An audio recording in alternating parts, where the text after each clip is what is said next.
ദൈവം പറഞ്ഞത് സംഭവിച്ചു. വീണ്ടും ആവർത്തിക്കുന്നു, പറയാതെ വെളിച്ചം ഉണ്ടാകത്തില്ല. ഇനി ദൈവമാണെങ്കിലും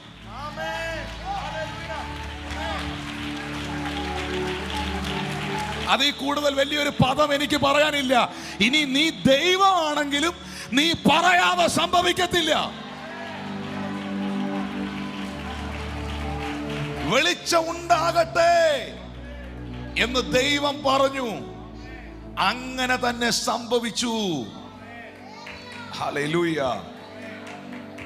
ഓരോന്നും ദൈവം, മനുഷ്യനെ ഒഴികെ ബാക്കി മുഴുവൻ കാര്യങ്ങളും ദൈവം വാക്കുകൊണ്ടാണ് സൃഷ്ടിച്ചത്. അതുകൊണ്ടാണ് ദൈവം നമ്മളോട് പറഞ്ഞത്, നിങ്ങളുടെ അധരങ്ങളുടെ ഫലം ഞാൻ സൃഷ്ടിക്കും.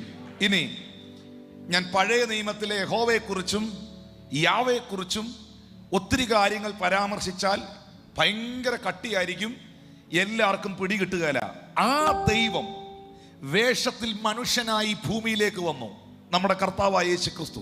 യോഹന്നാന്റെ സുവിശേഷം 4-ാം അധ്യായം 49 മുതൽ 53 വരെ രാജഭൃത്യന്റെ മകനെ സൗഖ്യമാക്കുന്നത്. 50-ാമത്തെ വാക്യം, യേശു അവനോട് പൊയ്ക്കൊള്ളുക, നിന്റെ മകൻ ജീവിച്ചിരിക്കുന്നു എന്ന് പറഞ്ഞു. നോക്കിയേ, യേശു അവനോട് പൊയ്ക്കൊള്ളുക, നിന്റെ മകൻ ജീവിച്ചിരിക്കുന്നു എന്ന് പറഞ്ഞു. അടുത്ത വാക്കാണ് ശ്രദ്ധിക്കേണ്ടത്. യേശു പറഞ്ഞ വാക്ക് വിശ്വസിച്ച്. ഒന്നുകൂടെ പോണം. യേശു പറഞ്ഞ വാക്ക് വിശ്വസിച്ച്. യേശു പറഞ്ഞ വാക്ക് വിശ്വസിച്ച്. അവിടെയാ വിടുതൽ.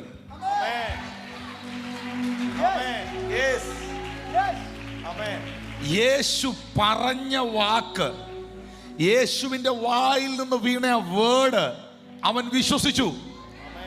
നോക്കിയേ, യേശു കർത്താവ് കടലിന്റെ മുകളിലൂടെ വരികയാണ്. വലിയ കടലാണ്, തിരകളടിക്കുന്നുണ്ട്, വലിയ ആഴമുണ്ട്.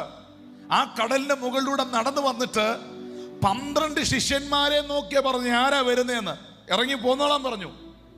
ഇതിനകത്ത് യേശുവിന്റെ വാക്ക് വിശ്വസിച്ച് ഒരുത്തൻ മാത്രം വള്ളത്തിൽ നിന്ന് വെള്ളത്തിലോട്ടെടുത്ത് കാല് വെച്ചു. സത്യമായിട്ടും അവൻ നിന്നത് വെള്ളത്തിലല്ല, വാക്കിന്റെ പുറത്താണ്.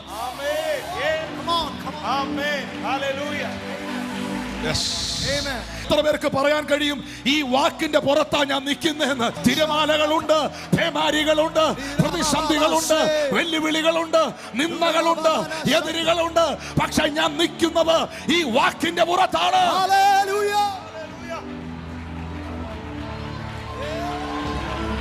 ഓ, ഇത് പറയുമ്പോൾ ഭയങ്കര ദൈവശക്തി വ്യാപരിക്കുന്നു.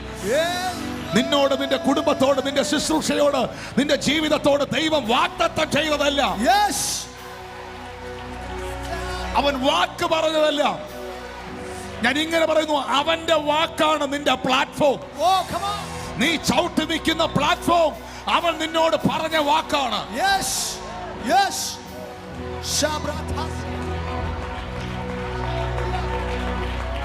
പത്രോസ് ശരിക്കും പറഞ്ഞാൽ യേശുവിന്റെ വാക്കിലാണ് കാലെടുത്ത് വെള്ളത്തിൽ വെക്കുന്നത്. ആ വാക്കിൽ വിശ്വസിച്ച് വെള്ളത്തിൽ കാലെടുത്ത് വെച്ചവൻ താണില്ല. പക്ഷെ എപ്പോൾ ആ വാക്ക് പറഞ്ഞവനിൽ നിന്ന് കണ്ണു മാറ്റി കേട്ട വാക്കിനെ മറന്ന് ഞാൻ വള്ളത്തിലല്ല വെള്ളത്തിലാണെന്ന് അവനോട് അവൻ പറഞ്ഞു, അവൻ മുങ്ങാൻ തുടങ്ങി. ഞാൻ ചിന്തിക്കുന്ന നെഗറ്റീവായ ചിന്തകൾ, എന്റെ മനസ്സിൽ വരുന്ന ആവശ്യമില്ലാത്ത ചിന്തകൾ എന്നെ മുക്കുമ്പോൾ എന്റെ കർത്താവ് പറഞ്ഞ വാക്കുകൾ മുങ്ങണ്ടെടുത്തും എന്നെ താങ്ങി നിർത്തുമെന്ന് അനുഭവിച്ചവർക്കായി ഞാൻ ദൈവത്തെ സ്തുതിക്കുകയാണ്. തളരില്ല, തകരില്ല.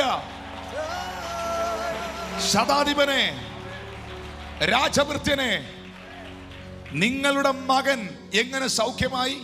ബൈബിൾ പറയുന്നു, യേശു അവനോട് പൊയ്ക്കൊള്ളുക, നിന്റെ മകൻ ജീവിച്ചിരിക്കുന്നു എന്ന് പറഞ്ഞു. യേശു പറഞ്ഞ വാക്ക് വിശ്വസിച്ച മനുഷ്യൻ പോയി. ഇവിടെ നടക്കുന്ന സന്ദേശത്തെ നിങ്ങൾക്ക് വിശ്വസിക്കാൻ കഴിയട്ടെ. യേശു പറഞ്ഞ വാക്കിനെ അവൻ വിശ്വസിച്ച മനുഷ്യൻ പോയി. ആകയാൽ നിന്റെ മകൻ ജീവിച്ചിരിക്കുന്നു എന്ന് യേശു പറഞ്ഞ നാഴികയിൽ തന്നെ ഈ രാജഭൃത്യൻ, നിന്റെ മകൻ ജീവിച്ചിരിക്കുന്നു, വീട്ടിൽ പൊയ്ക്കോ എന്ന് പറഞ്ഞു. അന്നത്തെ കാലത്ത് വാച്ചില്ല, ടൈം പീസ് ഇല്ല. അവര് സൂര്യഘടികാരത്തിലൂടെയാണ്, സൂര്യനെ നോക്കിയാണ്, അല്ലെങ്കിൽ ആ സമയത്തെ അവർക്ക് തിരിച്ചറിയാൻ കഴിയുന്നത്. ഈ മനുഷ്യൻ വീട്ടിൽ ചെന്നു. വീട്ടിൽ ചെന്നപ്പോ ഇദ്ദേഹത്തിന്റെ പൈതൽ മകൻ ജീവിച്ചിരിക്കുന്നത് കണ്ടു. അടുത്ത പദമാണ് എന്നെ ഞെട്ടിച്ചത്. ആ മകൻ ജീവിച്ചിരിക്കുന്നു എന്ന് യേശു പറഞ്ഞ നാഴികയിൽ തന്നെ ആ ടൈമുമായിട്ട് ഈ അപ്പൻ അതിനെ കണക്ട് ചെയ്യുകയാണ്. യേശു എപ്പോഴാണോ അത് പറഞ്ഞത് അപ്പോഴാണ് ഇവിടെ വിടുതൽ നടന്നത്. ഇന്ന് ഈ ടൈമിൽ, ഈ ദിവസം നിന്റെ വാ കൊണ്ട് നീ എന്താണോ വിളിച്ചു പറയുന്നത്, നിന്റെ ഭവനത്തിൽ അത് റിഫ്ലക്ട് ചെയ്യും, നിന്റെ വീട്ടിനകത്ത് അത് റിഫ്ലക്ട് ചെയ്യും, നിന്റെ തലമുറയിൽ അത് റിഫ്ലക്ട് ചെയ്യും, നിന്റെ ദേശത്തിൽ അത് റിഫ്ലക്ട് ചെയ്യും. അതരങ്ങൾ തുറക്കപ്പെടട്ടെ. യേശു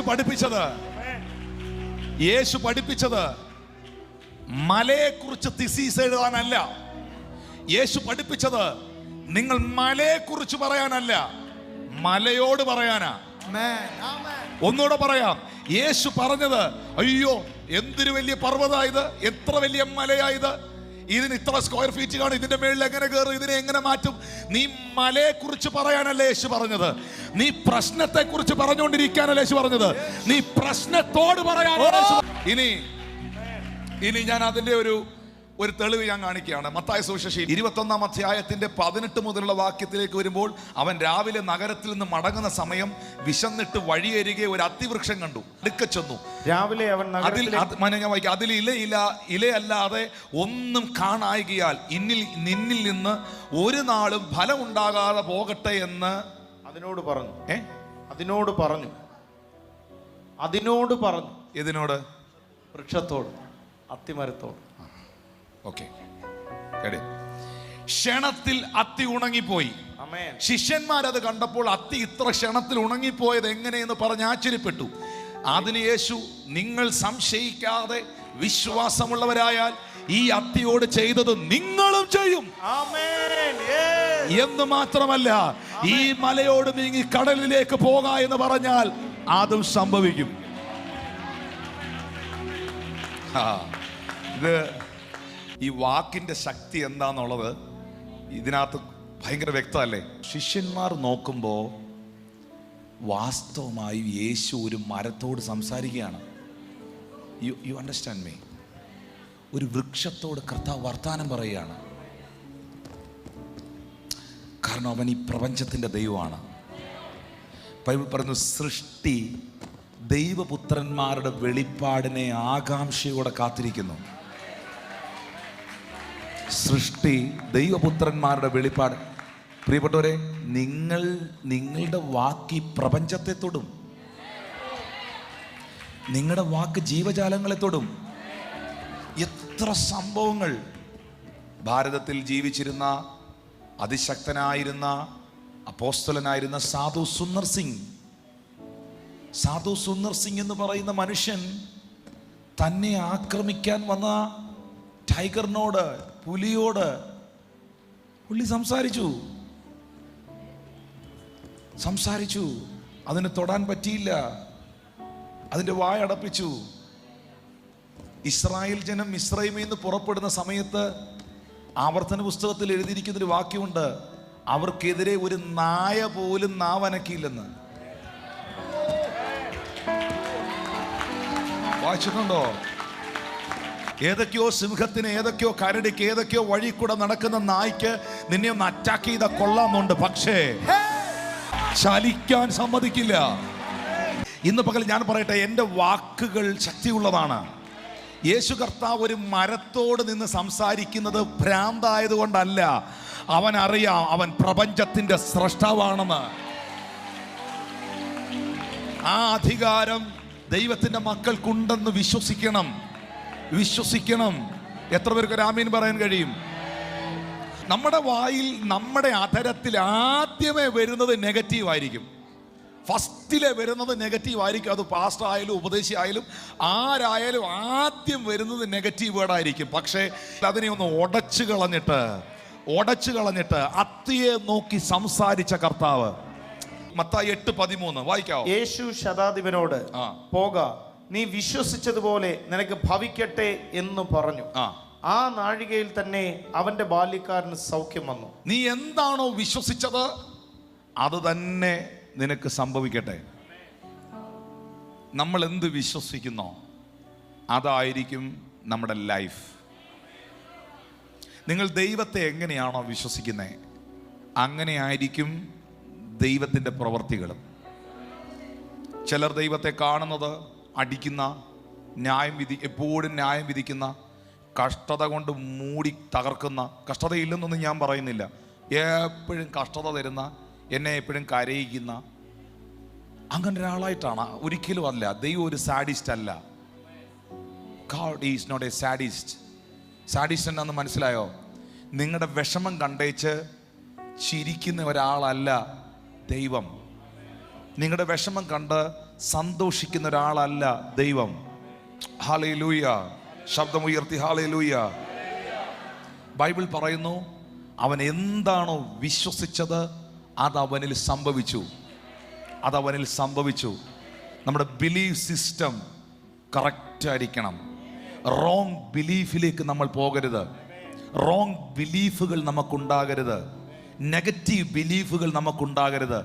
അങ്ങനൊക്കെ പറയുന്നവരുണ്ടാകും, അതിനെ ഏറ്റെടുക്കരുത്. നിങ്ങളുടെ മൈൻഡിൽ വരുന്ന നെഗറ്റീവ് തോട്ട്സ്, നിങ്ങളോട് ആൾക്കാർ പറയുന്ന നെഗറ്റീവ് പ്രവചനങ്ങൾ, നെഗറ്റീവായ വേർഡ്സ് നിങ്ങളുടെ വിശ്വാസത്തിൽ എടുത്ത് നിങ്ങളുടെ അകത്തേക്ക് അത് കൊണ്ടുവരുമ്പോഴാണ് അത് ആക്ടിവേറ്റ് ചെയ്യപ്പെടുന്നത്.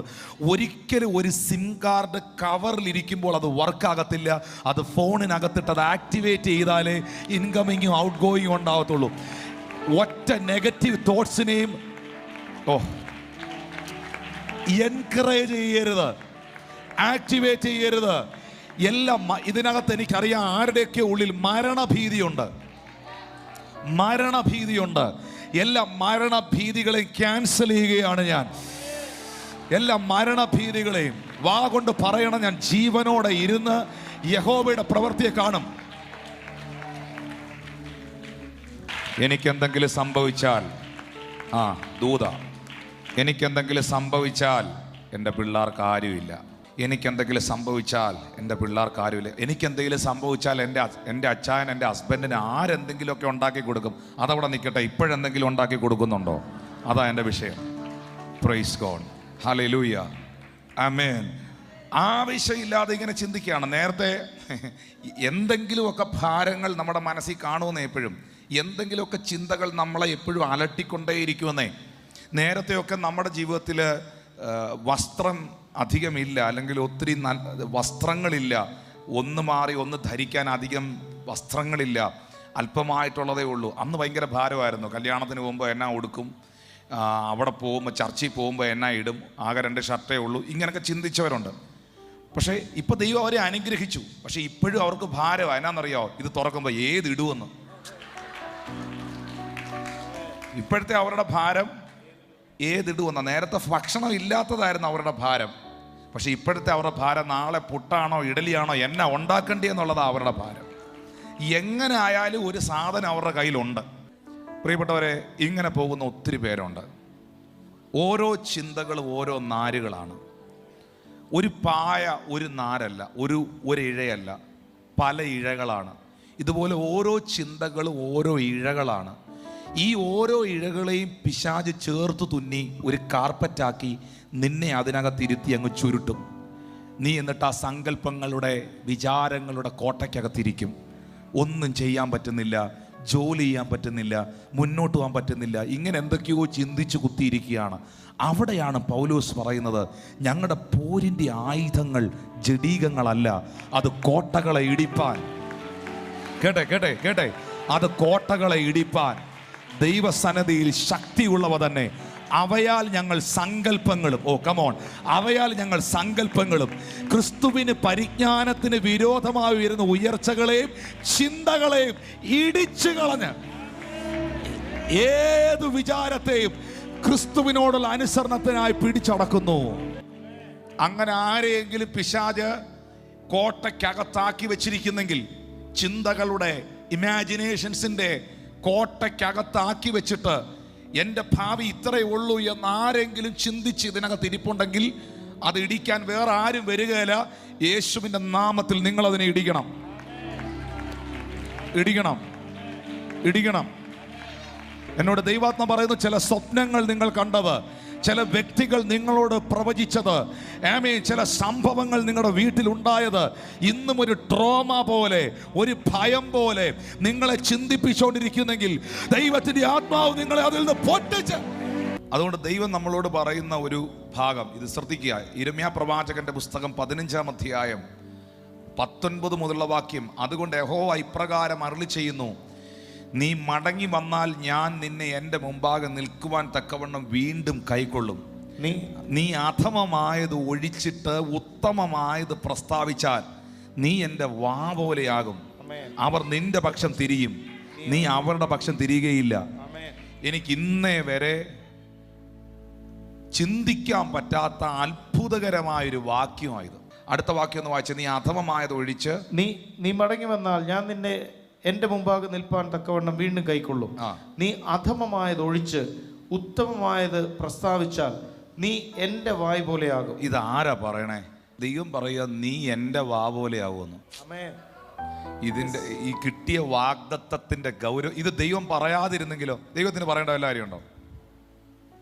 യേശു പറഞ്ഞില്ലേ, എന്നിൽ വിശ്വസിക്കുന്നവൻ ഞാൻ ചെയ്തതിലും അധികം. അസൂയുണ്ട് അങ്ങനെ ഒരാൾ പറയുമോ? ദൈവം ഈ പ്രോമിസുകളെല്ലാം ഇൻഷുർ ചെയ്തതുപോലെ തന്നിരിക്കുന്ന എന്തിനാണെന്നറിയാമോ? നീ അധമമായത് ഒഴിച്ച് നിങ്ങൾക്കാർക്കും വേണ്ടെങ്കിൽ ഈ വാക്യം ഞാൻ എടുക്കുക, ഉത്തമമായത് പ്രസ്താവിച്ചാൽ എന്നെ നോക്കിയേ, എന്നെ നോക്കിയേ. ദൈവം പറയുന്നു, നീ എൻ്റെ അധരം പോലെയാകും. ദൈവം ഒരാളെ നോക്കിയിട്ട് നീ അനുഗ്രഹിക്കപ്പെടുവെന്ന് പറഞ്ഞാൽ അനുഗ്രഹിക്കപ്പെടുവോ? പറയുന്നേ. ദൈവം ഒരാളെ നോക്കിയിട്ട് സൗഖ്യമാകാം എന്ന് പറഞ്ഞാൽ സൗഖ്യമാവുമോ? ദൈവം ഒരാളെ നോക്കിയിട്ട് ഇപ്പോൾ അത് വിട്ടുമാറട്ടെ എന്ന് പറഞ്ഞാൽ വിട്ടുമാറുമോ? ദൈവം ഒരാളെ നോക്കിയിട്ട് നിനക്ക് ഇതാ വഴി തുറക്കെന്ന് പറഞ്ഞാൽ വഴി തുറക്കുമോ? ദൈവം നമുക്ക് വാഗ്ദത്തം തന്ന് പറയുന്നു, നീ അധമമായത് ഒഴിച്ച് ഉത്തമമായത് പ്രസ്താവിച്ചാൽ നീ എൻ്റെ അധരം പോലെയാകുമെന്ന് പറഞ്ഞേ. വാ കൊണ്ട് ഇന്ന് പകൽ ചിലത് പറയുകയാണ്. ചില കെട്ടുകളെ കർത്താവ് ഇതിനകത്ത് അഴിക്കുകയാണ്. കർത്താവിനത് വേണം. വിശ്വസിക്കാൻ പറ്റുന്നോ? നിന്റെ അധരം കൊണ്ട് നീ പറയുന്നത് ദൈവവാക്ക് പോലെ ആയിത്തീരും. തലമുറയില്ലാത്തൊരു കുടുംബത്തെ നോക്കി തലമുറ ഉണ്ടാകട്ടെ എന്ന് പറഞ്ഞാൽ അങ്ങനെ സംഭവിക്കും. നീ അധമമായത് ഒഴിച്ച് ഉത്തമമായത് പ്രസ്താവിക്കുക, നീ എൻ്റെ അധരം പോലെയാകും. ദൈവം ഒരിക്കലും തൻ്റെ വാക്കുകൊണ്ട് നെഗറ്റീവായ കാര്യങ്ങൾ പറയത്തില്ല. ദൈവം ഒരിക്കലും പരാജയത്തിൻ്റെ വാക്കുകൾ പറയില്ല. ദൈവം ഒരിക്കലും തകർച്ചയുടെ വാക്കുകൾ പറയില്ല. യേശു കർത്താവിൻ്റെ നാമത്തിൽ നിങ്ങളുടെ അധരത്തെ, സങ്കീർത്തനക്കാരൻ പറയുന്നു, അവൻ എൻ്റെ അധരത്തെ സമർത്ഥനായ ലേഖകന്റെ എഴുത്തുകോൽ പോലെയാക്കും.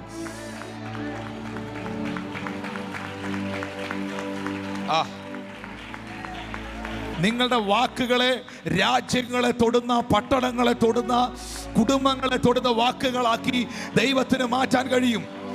വിശ്വസിക്കാൻ നിനക്ക് കഴിയുന്നുണ്ടോ? നിന്റെ ശബ്ദം രാജ്യങ്ങളിൽ മുഴങ്ങും, നിന്റെ ശബ്ദം പാർലമെന്റുകളിൽ മുഴങ്ങും, നിന്റെ ശബ്ദം അധികാരികളുടെ ഭവനങ്ങളിൽ മുഴങ്ങും, രാജാക്കന്മാരുടെ അരമനകളിൽ മുഴങ്ങും. യേശുവിന്റെ നാമത്തിൽ നിന്റെ വാക്കുകൾക്ക് ഭയങ്കര വിലയുണ്ടാകും.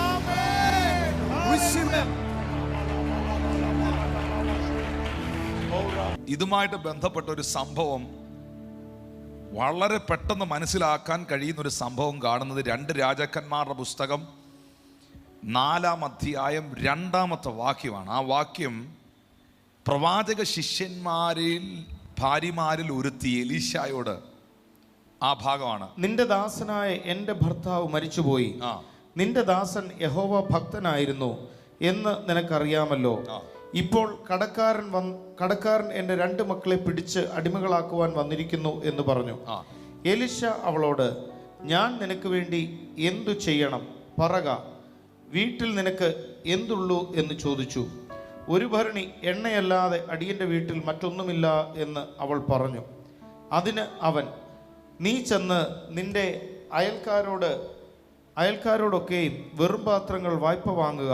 എലീശ എന്ന് പറയുന്ന പ്രവാചകന്റെ കൂടെ വർക്ക് ചെയ്തുകൊണ്ടിരുന്ന വേറൊരു പ്രവാചകൻ, വലിയ പാസ്റ്റർ കൂടെ വർക്ക് ചെയ്തുകൊണ്ടിരുന്ന ഒരു അസിസ്റ്റന്റ് പാസ്റ്റർ മരിച്ചുപോയി.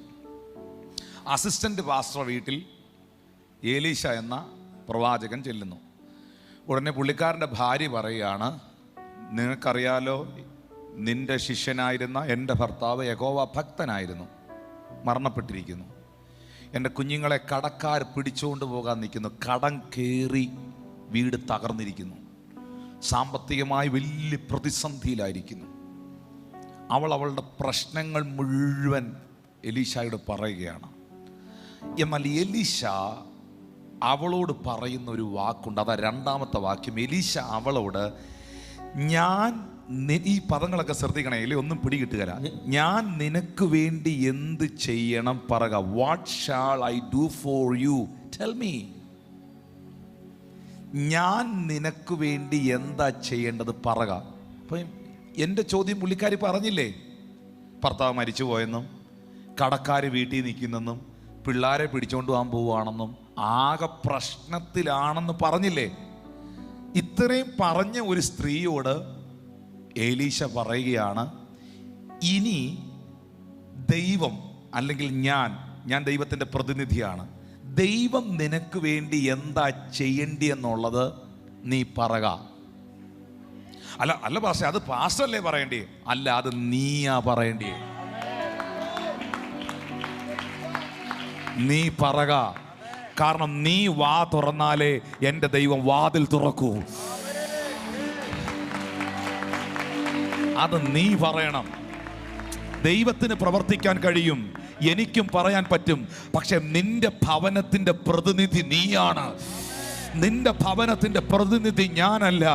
ഇന്ന് പകൽ ദേശത്തിന്റെ പ്രതിനിധികൾ പ്രതികരിക്കട്ടെ. ഓരോ പഞ്ചായത്തിനും ഓരോ പ്രതിനിധികളുണ്ട് ദൈവത്തിന്. ഓരോ വീടിനും ഓരോ പ്രതിനിധിയുണ്ട്. ഇതിനകത്തിരിക്കുന്ന മാതാപിതാക്കൾ ശ്രദ്ധിക്കേണ്ട ഒരു കാര്യമുണ്ട്, പേരൻസ് ശ്രദ്ധിക്കേണ്ട ഒരു കാര്യമുണ്ട്.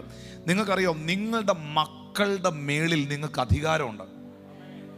നിങ്ങളുടെ പിള്ളേരത് സമ്മതിച്ചില്ലെങ്കിലും, ഒരു പക്ഷെ അവരതിനെ സമ്മതിച്ചില്ലെങ്കിലും, ദൈവരാജ്യത്തിനകത്ത് നിങ്ങളുടെ മക്കളുടെ മേളിൽ, ഒരു മകൻ്റെ മേളിൽ, ഒരു മകളുടെ മേളിൽ ദൈവം കഴിഞ്ഞാൽ അധികാരമുള്ളത് അപ്പനും അമ്മയ്ക്കുമാണ്. അപ്പം നിങ്ങളുടെ മക്കളെ നോക്കി നിങ്ങൾ എന്താണോ പറയുന്നത് അത് വളരെ പ്രധാനപ്പെട്ട കാര്യമാണ്. ഒരാമീൻ പറഞ്ഞേ. ഇങ്ങനെ എത്ര കേസുകൾ എനിക്കറിയാമെന്നറിയാമോ? എത്ര പേരൻസിനെയും കൊണ്ട് ഗതി പിടിക്കാതെ നിൽക്കുന്ന, വഴി തുറക്കാതെ നിൽക്കുന്ന മോനെ അടുത്തുകൊണ്ട് നിർത്തി അമ്മയും കൊണ്ട് അപ്പനെയും കൊണ്ട് ഞാൻ പ്രാർത്ഥിപ്പിച്ച് വിശ്വാസം പറയിപ്പിച്ചിട്ടുണ്ട്. ഹല്ലേലൂയ. വളരെ ഗൗരവമായി ഈ ഭാഗം ഒന്ന് ശ്രദ്ധിക്കേണ്ടതായിട്ടുണ്ട്. അപ്പോൾ നിങ്ങളുടെ മക്കളെ നോക്കി നിങ്ങൾ ഒരിക്കലും നെഗറ്റീവായ വേർഡ്സ് പറയരുത്. ഇനി ചില മക്കളുമാർ ഇവിടെ ഇരിപ്പുണ്ട്. അവർ വിശ്വാസത്തിൽ വന്നു, കർത്താവിൻ്റെ വേലയിൽ നിൽക്കുന്നു, കർത്താവിൻ്റെ ശുശ്രൂഷയിൽ നിൽക്കുന്നു. ആ കാരണം കൊണ്ട്, യേശുവിലേക്ക് വന്ന കാരണം കൊണ്ട് അപ്പൻ ശപിച്ചു. നീ യേശുവിനെ അറിഞ്ഞ കാരണം കൊണ്ട് ഒരു കാലത്തും നിനക്ക് ഗതി പിടിക്കില്ല. ഉറപ്പായിട്ടും അത് സംഭവിക്കാൻ പോകുന്നില്ല. യേശുവിനെ അറിഞ്ഞവനെ ഗതി പിടിക്കുള്ളൂ.